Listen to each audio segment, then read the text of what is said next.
করার জন্য একটা ডাইরেকশন দেয় নদী কমিশন বরাবর।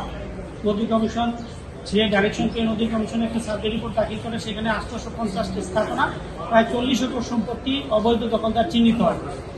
আজকে বিজ্ঞ আদালত সন্তুষ্ট হয়ে এই 850টি স্থাপনা 39 একর সম্পত্তি থেকে উচ্ছেদ করার নির্দেশ দিয়েছে এবং এই উচ্ছেদটা 2 মাসের মধ্যে কমপ্লিট করে আদালতে কমপ্লায়েন্স রিপোর্ট জমা দেওয়ার কথা বলা হয়েছে।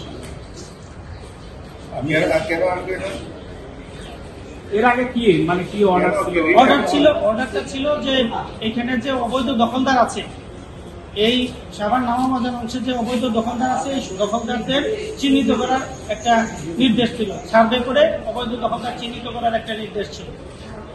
এবং নদী কমিশন বিগত 30/6/2024 তারিখে সার্ভে করে এই 40 একর সম্পত্তিতে প্রায় 850টি স্থাপনা অবৈধ দখলদার হিসেবে চিহ্নিত করা হয়েছে এবং সেই স্থাপনাগুলো উচ্ছেদ করে 2 মাসের মধ্যে প্রতিবেদন দাখিল করার কথা।